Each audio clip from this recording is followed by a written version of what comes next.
Welcome to my channel. आज का जो हमारा टॉपिक है, अगर एक डाइपोल को एक एक्सटर्नल इलेक्ट्रिक फील्ड में रखते हैं तो उसके ऊपर क्या इफ़ेक्ट होता है। उससे पहले हम लोग देख लेते हैं डाइपोल क्या होता है।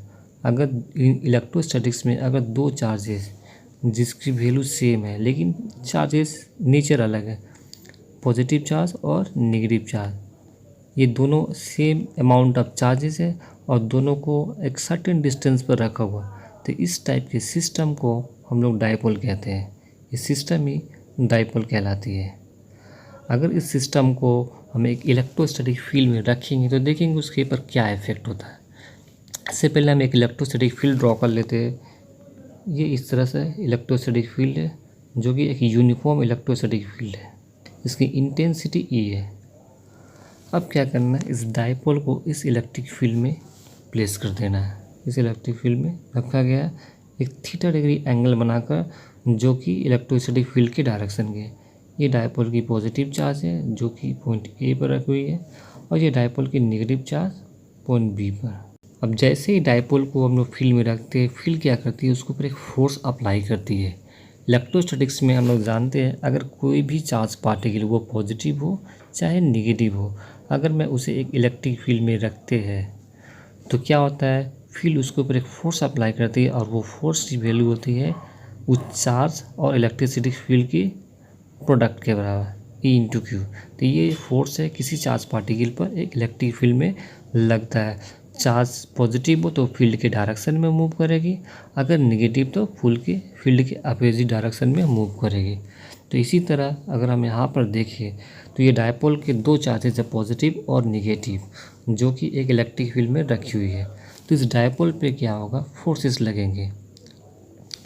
एक फोर्स पॉजिटिव चार्ज पर फील्ड की डायरेक्शन में लगेगी जिसकी वैल्यू होगी ई इंटू क्यू, और नेगेटिव चार्ज पे भी सेम अमाउंट ऑफ फोर्स लगेगी क्योंकि चार्जेस और इंटेंसिटी सेम है, बट इस टाइम फील्ड के अपोजिट डायरेक्शन में।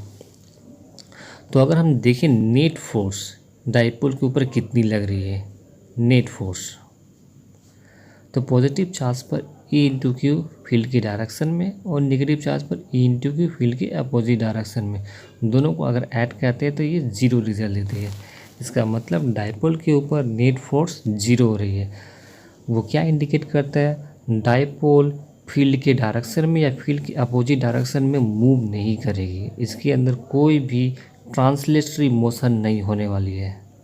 डाइपोल अपने जगह पे ही रहेगी और वो फील्ड में कहीं भी मूव नहीं करेगी, तो ट्रांसलेशनरी मोशन होने का चांस ही नहीं है। तो ये दोनों फोर्स मिलकर करते क्या है, रोटेशनल मोशन में हम लोग पढ़े एक वर्ड कपल। कपल क्या होता है, अगर दो फोर्सेस जिसके मैग्नीट्यूड सेम है बट डायरेक्शन अपोजिट है और दोनों की लाइन ऑफ साइट और लाइन ऑफ एक्शन अलग हो, तो वो पेयर ऑफ फोर्सेस को हम लोग कपल बोलते हैं। वो कपल क्या करती है, एक रोटेशनल इफेक्ट प्रोड्यूस करती है। तो इसी तरह जरा से यहाँ पर देखें, पॉजिटिव चार्ज पर फोर्स लगी है ई इंटू क्यू और नेगेटिव चार्जेस में माइनस ई इंटू क्यू, दोनों ही फोर्सेस सेम है और दोनों की डायरेक्शन अलग अलग है, अपोजिट डायरेक्शन की। दोनों फोर्सेस एक कपल प्रोड्यूस करेंगे जिसके चलते क्या होगा, ये डाइपोल इस इलेक्ट्रिक फील्ड में रोटेट करना स्टार्ट कर देगी।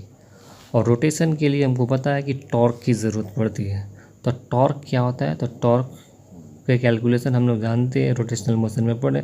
टॉर्क इक्वल्स टू क्या होता है, कपल की बेस किसी भी फोर्स, यहाँ पे दो फोर्सेस से कपल जो कहलाती है, तो उसमें से किसी एक फोर्स और दोनों के बीच की परपेंडिकुलर डिस्टेंस के बराबर होती है। तो फोर्स की वैल्यू है ई इंटू क्यू। अब परपेंडिकुलर डिस्टेंस क्या है यहाँ, तो परपेंडिकुलर डिस्टेंस निकालने के लिए क्या करेंगे, पॉइंट ए से हम लोग एक परपेंडिकुलर ड्रॉ करेंगे जो कि इस लाइन को सी पॉइंट पर कट करती है। तो यहाँ पर ए बी सी एक राइट एंगल ट्रायंगल रेडी हो जाती है। इस राइट एंगल ट्रायंगल में ज़रा सा हम देखेंगे ट्रायंगल ए बी सी, तो साइन थीटा की वैल्यू क्या होगी, sine theta equals to B by A B. तो ए सी क्या होगी, A C equals to A B sine theta.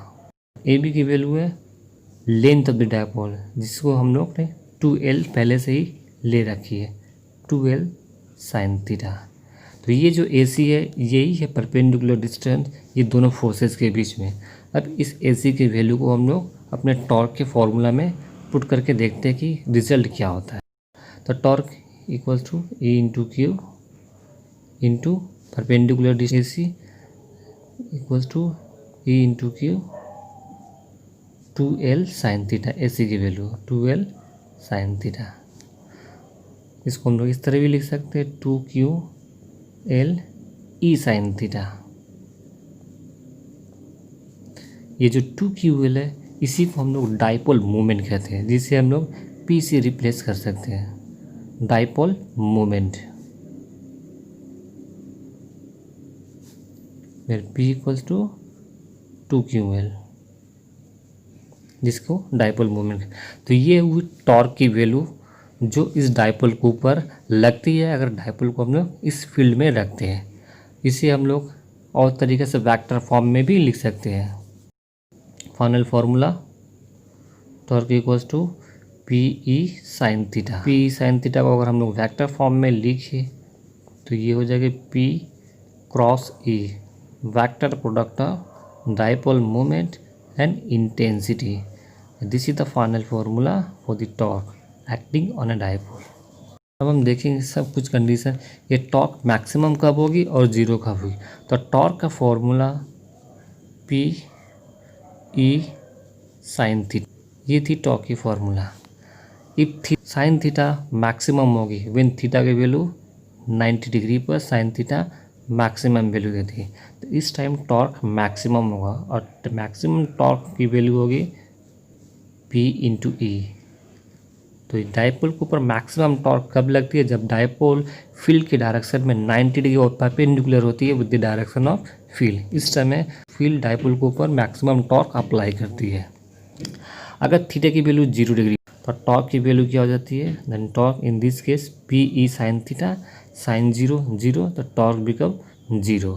तो ये कौन सी कंडीशन है, अगर डाइपोल फील्ड की डायरेक्शन में फील्ड के पैरेलल हो जाए, पॉजिटिव चार्ज फील्ड की डायरेक्शन, नेगेटिव है वो, इस कंडीशन में थीटा की वैल्यू 0 हो जाती है और डाइपोल के ऊपर कोई फोर्स नहीं लगता, ना तो कोई टॉर्क ही लगता है। सो इस तरह से डाइपोल टॉर्क के कारण फील्ड के डायरेक्शन में अरेंज होना स्टार्ट कर देती है। जैसे वो फील्ड के पैरेलल आती है टॉर्क की वैल्यू 0 हो जाती है। लेकिन मोमेंट ऑफ इनर्शिया के कारण डाइपोल अपने मोशन को कंटिन्यू करती है और वो क्लॉकवाइज मूव करती हुई आगे जाती है। जैसे वो आगे जाती है टॉर्क फिर से बढ़ना स्टार्ट हो जाता है। इस टाइम टॉर्क डाइपोल को एंटी क्लॉकवाइज अब फोर्स अप्लाई करते हुए उसे फील्ड के डायरेक्शन में लाने का ट्राई करता है। डाइपोल इस टाइम एंटी क्लॉकवाइज मूव करते हुए फील्ड के पैरेलल फिर से वापस आ जाती है। अगेन टॉर्क की वैल्यू 0 हो जाती है, लेकिन मोमेंट ऑफ इनर्शिया के कारण डाइपोल अपने मोशन को कंटिन्यू करते हुए अपने इनिशियल कंडीशन में वापस चली जाती है। डाइपोल इस प्रोसेस को अगेन रिपीट करती है और इस तरह से वो एक ऑसिलेटरी मोशन में मूव करती है एक एक्सटर्नल इलेक्ट्रिक फील्ड में। और चलते चलते ये भी बता दें कि अगर ये फील्ड नॉन यूनिफॉर्म फील्ड होता तो डाइपोल के ऊपर नेट फोर्स की वैल्यू 0 नहीं होती। इस कंडीशन में उसके ऊपर नेट फोर्स भी लगता और टॉर्क भी, जिसके कारण वो एक ट्रांसलेटरी मोशन भी होता और एक ऑसिलेटरी मोशन भी। तो ये था आज का हमारा टॉपिक।